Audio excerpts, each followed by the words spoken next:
Hey guys, आज play super की एक और वीडियो में आप सभी का स्वागत है और आज हम फिर से बात करेंगे शैंक्स से related. So now without wasting any more time, let's start the video and discuss about Shanks versus Blackbeard और उसका फेमस स्कार के बारे में।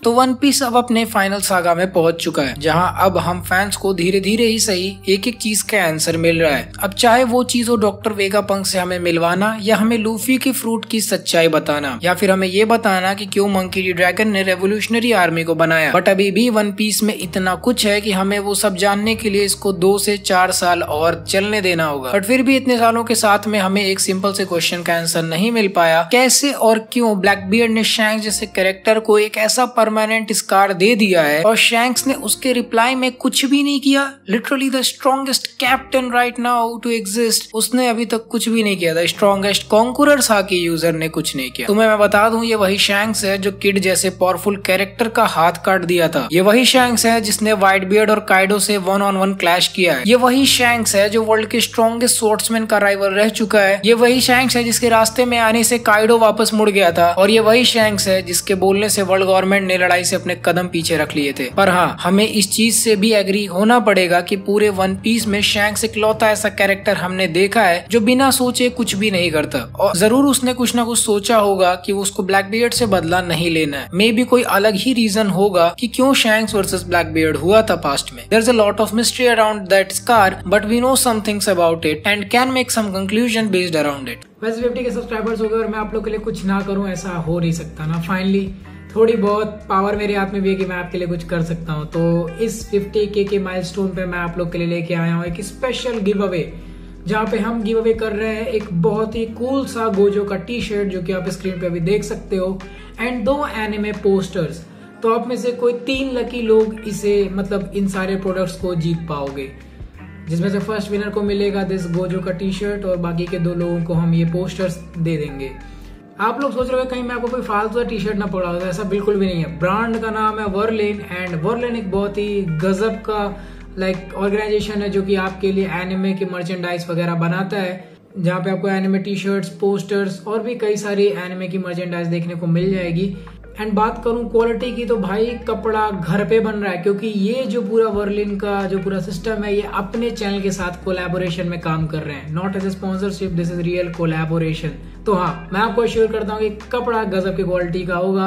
एंड एक और काफी इंटरेस्टिंग चीज है कि जैसे ही आपको कपड़ा चाहिए होता है, ठीक उसी टाइम पे ये लोग सारा का सारा माल प्रिंट करते हैं टी शर्ट पे आपके, एंड देन आपके घर तक ये भेज दिया जाता है। इसके अलावा अगर आप ऑनलाइन पेमेंट का ऑप्शन चूज करते हो तो आपको फ्री डिलीवरी मिल जाएगा, लेकिन अगर आप कैश ऑन डिलीवरी देखते हो तो आपको 50 रुपीज की चार्ज देनी पड़ेगी for the delivery, which is pretty good deal as compare to the anime merchandise जो कि इंडिया में हमें देखने को मिलता है। काफी महंगा होता है यहाँ पे।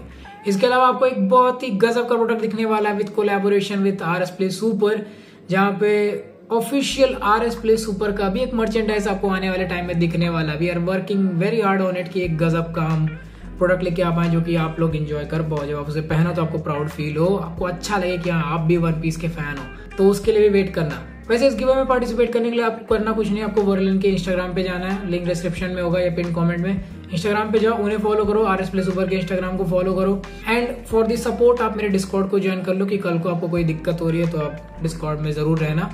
वर्लिन के इंस्टाग्राम पे कमेंट ड्रॉप कर देना, एंड मैं आप सभी में से कोई ना कोई एक लकी विनर को चूज करूंगा आज से 1 हफ्ते बाद, जिन्हें ये सारा का सारा माल दिया जाएगा। तो सबसे पहले हमें ये जान लेना चाहिए कि शैंक्स के फेस पे वो स्कार लूफी से मिलने से पहले से ही था, ये भी जब वो फुशिया विलेज में हो उससे 12 साल पहले से। जब शैंक्स व्हाइट बियर्ड को अपने स्कार के बारे में बताता है कि ये स्कार व्हाइट बियर्ड के ही क्रू में से एक मेट ने दिया और वो क्रूज की फाइट में नहीं। I think it is safe to say that he got it after Rogers death somewhere around 25 to 12 years ago from now। हमें पता है कि जब शैंक्स लूफी के विलेज आया था तब वो कोई रैंडम पायरेट नहीं बल्कि अपने लिए बहुत बड़ा नाम कमा चुका था, लाइक मीहॉक्स राइवल। हमें ये भी नहीं पता कि जब ब्लैकबियर्ड ने उसे वो स्कार दिया था तो क्या वो योंको लेवल था भी या नहीं। That means that he was probably not as strong as he is now, but strong enough to have daily duels with Mihawk that even Whitebeard praise. तो इसका मतलब ब्लैकबियर्ड उस टाइम पे इतना केपेबल और स्ट्रॉन्ग था। Second, the reason for scar. So reason तो हमें नहीं बताया गया, बट हम ये देखें तो उस टाइम पे ब्लैक बियर्ड व्हाइट बियर्ड के क्रू में था। एंड हम बात करें शैंक्स की तो वो था अकेला after Rogers death. May be white beard के क्रू के कुछ मेट से शैंक्स की बहस हो गई होगी पहले की टाइम की तरह। एंड हमें पता है कि उस टाइम पे ब्लैक बियर्ड भी सेकंड डिवीजन में था, क्योंकि उसे पता था कि place of commander for second division काफी टाइम से खाली है। तो ऐसा ही कुछ हुआ होगा जिसमें उस टाइम पे शैंक्स की क्रू से फाइट हुई होगी व्हाइट बियर्ड की क्रू की। यहाँ पे शैंक्स 1-on-1 ब्लैक बियर्ड से फाइट किया होगा। And that is how he got this scar. The last thing is the type of scar. जहाँ तक हमें पता है व्हाइट बियर्ड के क्रू में ब्लैक बियर्ड वुल्वरीन लाइक क्लो वेपन का यूज करता है फाइट में। वन पीस के वर्ल्ड में मैचअप काफी ज्यादा मैटर करता है। ब्लैक बियर्ड वर्सेस शैंक्स को मैनेरू वर्सेस लूफी की तरह से भी देख सकते हैं, जहाँ पे एक की एबिलिटी हमेशा दूसरे वाले से ऊपर साबित होती है, भले ही अगला बंदा वीक क्यों ना हो। जैसा कि हमने देखा था कि लूफी की जो रबर वाली एबिलिटी है उसने बाय डिफॉल्ट ही एनेरू की गांड फाड़ दी थी। तो इसीलिए ऐसा भी पॉसिबिलिटी हो सकता है कि ब्लैक बियर्ड ने जो स्कार शैंक्स को दिया था शायद वो मोटिवेशन बना कि शैंक्स और भी ज्यादा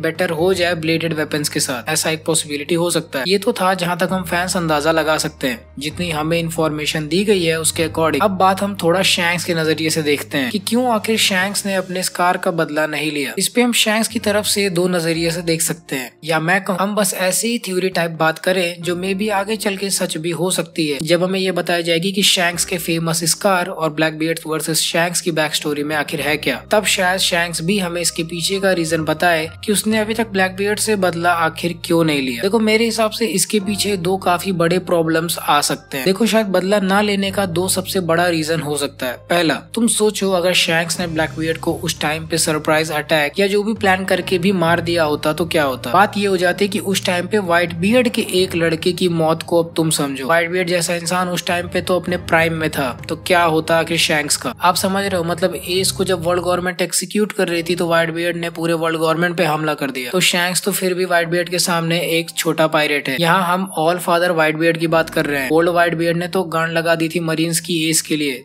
तो सोचो उस टाइम पे व्हाइट बियर्ड काफी अच्छे हेल्थ में थे। हमें पता है कि ब्लैक बियर्ड को उस टाइम भी उसके क्रू में उतना ज्यादा पसंद नहीं किया जाता था, बट फिर भी था तो व्हाइट बियर्ड के लिए बेटा है उस टाइम पे। और अगर 0.0000001% के लिए भी हम ये भी सोच लें कि शैंक्स ने किसी तरह से व्हाइट बियर्ड को भी मार दिया होता उस टाइम ब्लैक बियर्ड के साथ, जो कि उस टाइम शैंक्स के लिए इम्पॉसिबल था, बट फिर भी हम बस इमेजिन करें तो सोचो पावर बैलेंस का क्या होता। This would cause a lot of imbalance to the One Piece universe. Whitebeard के जाने के बाद marines, other Yonkos like Big Mom, Kaido जैसे लोग इसका फायदा उठाते, सब अपने में ही लड़ते और ही ऑलमोस्ट मान लो it would almost be impossible for me to calculate every event because the One Piece world is such a huge place. और एक इवेंट तो डेफिनेटली होता जो कि बाकी बचे 2 से 3 योंकों में होता कि कौन सबसे स्ट्रॉन्गेस्ट है। सब यही बोलते कि शैंक्स ने पर्सनल चीजों के चलते व्हाइट बियर्ड के क्रू पे अटैक किया, क्योंकि अगर कोई एक योंको को ऐसे मार सकता है तो बाकी के पायरेट्स भी हर योंको की टेरिटरी पे अटैक कर देते। एक वर्ड में बोलूं तो केओस। इसके लिए जरूरी नहीं कि शैंक्स व्हाइट बियर्ड को जान से मार डालता। इवन अगर वो ब्लैक बियर्ड पे अटैक करता, जो कि टेक्निकली अगर वो ब्लैक बियर्ड पे ही सिर्फ अटैक करता, जिसका टेक्निकली मीनिंग यही है कि वो सेकंड डिवीजन पे अटैक कर रहा है, तो भी आउटकम यही होता। तो शैंक्स एक स्कार के लिए पूरे white beard crew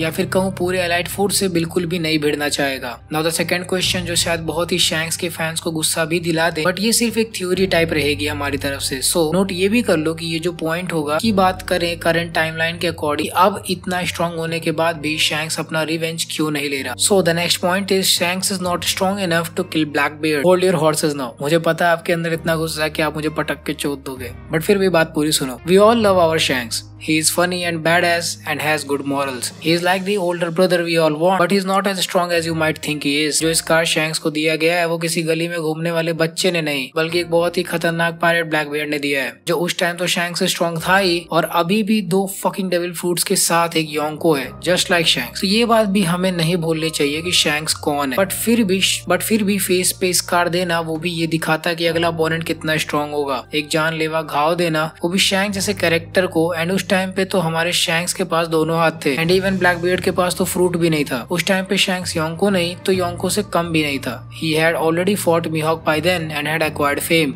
the factor in the fact कि ब्लैक बियर्ड के पास कोई भी डेविल फ्रूट भी नहीं था एंड अब उसके पास एक नहीं बल्कि दो, एंड दोनों कोई नॉर्मल ऑर्डिनरी डेविल फ्रूट नहीं बल्कि दोनों ही पावरफुल डेविल फ्रूट है अपनी कैटेगरी में। अभी जिस टाइम पे हम बात कर रहे हैं इस समय वो दो डेविल फ्रूट्स की अवेकनिंग को मास्टर कर रहा होगा और इस समय वो तीसरे वाले के पीछे पड़ा हुआ है। लेकिन जहां तक अभी करंट मांगा को देखे तो वो जरूर थर्ड डेविल फ्रूट का मालिक बनने वाला है। एंड जहां तक मुझे पॉसिबिलिटी लगती है he would gain a strongest Zoan type devil fruit because already उसके पास strongest Paramecia and one of the strongest Yami Yami no mi है। तो यहाँ पे अगर हम फैक्ट चेक करें तो ये चीज भी निकल के आती है कि बहुत ही मुश्किल था। ऑल्सो हमने जहाँ तक शैंक्स की आदतों को देखा है उसे देख के ऐसा लगता ही नहीं कि वो किसी पर्सनल ग्रज की वजह से किसी की जान लेने जाएगा। उस टाइम पे तो शैंक्स ने यही सोचा होगा कि ब्लैक बियर्ड उतना स्ट्रॉन्ग नहीं है, बेटी चौथ को यही निपटा दूंगा मैं अकेले ही। शैंक्स को ये नहीं पता था कि ब्लैक बियर्ड की ट्रू एबिलिटी क्या है। It was like attacking Usopp और पता चलता है कि उसोप जोरो जितना स्ट्रॉन्ग है। एंड इसीलिए शैंक्स ने व्हाइट बियर्ड को वार्न किया था अबाउट ब्लैक बियर्ड क्योंकि शैंक्स को पता है कि ब्लैक बियर्ड कितना मिस्चीवियस हो सकता है। बट अब ब्लैक बियर्ड और उसके साथ ही पूरे वर्ल्ड को पता है कि ब्लैक बियर्ड एक योंको है और एक योंको कितना पावरफुल हो सकता है। फ्यूचर में हमें शैंक्स वर्सेस ब्लैक बियर्ड एक बार फिर से देखने को मिलेगा, तब मे भी शैंक्स अपने स्कार का बदला ले पाए और मे भी ना भी ले पाए considering that how strong is black beard now. जब ऐसा होगा देखने में बहुत मजा आएगा। And until that point play on.